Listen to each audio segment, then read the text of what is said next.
باتیں ایک تو یہ بتائیے کہ یہ جو القادر یونیورسٹی ہے اس کی جو زمین ہے اس کا لنک ایک جوڑا جاتا ہے 190 ملین پاؤنڈ سٹرلنگ سے جو کہ برطانیہ سے آئے تھے ملک ریاض صاحب کو وہ دے دیے گئے تھے. تو اس کا آپس میں کیا تعلق ہے؟ یقینی طور پہ یہ سوال آپ سے بھی کیا گیا ہوگا, ہمیں ایک تو یہ بتائیے. بالکل کیا گیا ہے. اس میں دوسری بات بھی کر لو کہ جو آڈیو لیکس آپ کی اور بشرا بی بی کی آئیں ان آڈیو لیکس میں یہ ایک امپریشن دینے کی کوشش کی گئی کہ آپ کا یا ان کا کوئی افیئر ہے, امپریشن یہ دینے کی کوشش کی گئی. آپ تھوڑا سا بتائیں گے کہ یہ گفتگو آپ کی ہوتی رہی, اوریجنل بات کیا تھی جس کو آپ جو کہہ رہے ہیں ایڈٹ کیا گیا؟ دیکھیں, پہلی بات تو یہ کہ ان دونوں چیزوں میں چاہے وہ این سی اے نے جو بھی 190 ملین واپس پاکستان بھیجیں اس میں اور یونیورسٹی میں کوئی لنک نہیں ہے. یونیورسٹی ایک ڈونیشن ہے. بحریہ کو, ملک ریاض صاحب کو تب بھی حق تھا پاکستان کو ڈونیشن دینے کا, آج بھی حق ہے, آپ کا بھی حق ہے, میرا بھی حق ہے کہ ڈونیشن جب چاہے آپ دے سکتے ہیں, جیسے کہ میں نے عرض کیا کہ صدقہ آپ جب چاہیں دے سکیں. دوسری بات جو آپ نے کی, میں آپ کو واضح طور پہ یہ کہہ دوں کہ سیاست اتنی گری ہوئی اور اتنی گھٹیا ہو چکی ہے کہ ایک ماں اور بیٹے کے رشتے کو, جیسے کہ آپ نے بولا ہے, اس کو ٹوسٹ دینا, اس کو غلط طریقے سے شو کرنا, کاپی پیسٹ ایڈٹ کر کے کنورسیشنز کرنا ایک خاتون کے اوپر, اور وہ بھی ایک مذہبی خاتون, وہ بھی ایک ایسی جو پردے میں رہتی ہے, باہر آتی نہیں ہے. دیکھیں, جب میں اپنی زندگی پولیٹکس میں اگر میں نے اپنی زندگی دی ہوئی ہے تو ٹھیک ہے, میری زندگی کا ہر قصہ پبلک میں ہوتا ہے, لیکن جو ایک بندہ پولیٹکس میں نہ ہو, ٹھیک ہے, میں کوئی یہ نہیں کمپیئر کر رہا مریم نواز یا یہ, میں صرف یہ کہہ رہا ہوں کہ جب آپ پبلک ڈومین میں آ جاتے ہیں, ٹھیک ہے, آپ کو کئی چیزیں برداشت کرنی پڑتی ہیں, لیکن جس انسان نے جس شخص میں پبلک فگر نہ ہو یا پبلک ڈومین میں اپنی زندگی نہ دی ہوئی ہو, اور پھر اتنی گھری ہوئی چیز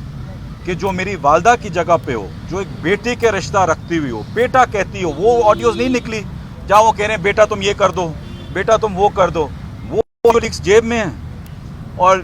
باقی کو ایڈٹ پیسٹ کر کے اتنا گرا ہوا الزام لگانا کیوں, کس چیز پہ,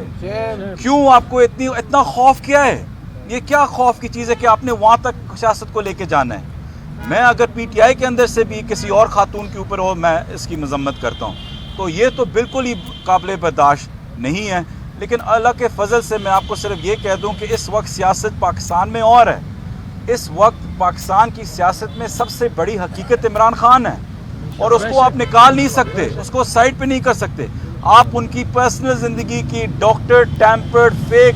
جتنی بھی پرسنل زندگی کی آپ ان کو آڈیوز نکال لیں اور چلا لیں, کوئی فرق نہیں پڑتا, کسی کو کوئی پرواہ نہیں ہے. لوگ صرف عوام ایک چیز پہ کھڑے ہوئی ہے کہ آپ پاکستان کے لیے کہاں کھڑے ہوئے ہیں, آپ پاکستان کے ساتھ سنسیر ہیں, آپ نے پاکستان میں کوئی پیسے لوٹے ہیں, آپ کیا لوٹ کے باہر بیٹھے ہوئے ہیں, آپ پاک لین پہ بیٹھے ہوئے ہیں, چاہے ہماری پارٹی سے ہو چاہے کسی اور پارٹی سے ہو. پاکستان سے جو بھی باہر گیا وہ آپ کے سامنے ہے, جو پاکستان یہاں آ کے جو مقدمے وقت لے رہا ہے, سہ رہا ہے, وہ بھی آپ کے سامنے ہے. تو اس میں دو رائے کوئی نہیں ہے, اور میں یہی کہتا ہوں کہ گزارا اگر آپ کو سیاست کرنی ہے مردوں کی طرح کریں, حوصلہ رکھیں, مقابلہ کریں. تو آپ کی اوپینین گورنمنٹ نکال رہی ہے, اسٹیبلشمنٹ نکال رہی ہے, کون نکال رہا ہے؟ دیکھیں, آڈیوز خاص طور پہ جو میری لمیٹڈ نالج ہے, کوئی ادارے ہوتے ہیں جس کے پاس اتنی کیپیبلٹی ہوتی ہے, 2 یا 3 ادارے ہوتے ہیں پاکستان میں, تو ان 2-3 اداروں میں سے ہوگا, جن میں سے جب عمران خان پرائم منسٹر تھے, آئی بی ان کے نیچے تھی, باقی 2 ادارے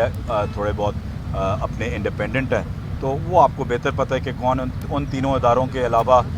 2-3 اداروں کے علاوہ اور کسی کی قابلیت. سر یہ بتائیے گا کہ ابھی آپ 3 گھنٹے نیب کے سامنے رہے, تو ابھی آپ کے ساتھ جو آپ سے سوال پوچھے آپ نے ان کا رپلائی دیا ہوگا, اب آگے کیا پروسیڈنگ ہے؟ آپ کو دوبارہ بھی بلائیں گے اس کیس میں, اور بھی لوگوں کے نام وہ بھی پیش ہوں گے؟ مجھے کویشچنئر دیا ہے, اس کویشچنئر کا انشاءاللہ ان کو کل پرسوں تک میں جواب دے دوں گا.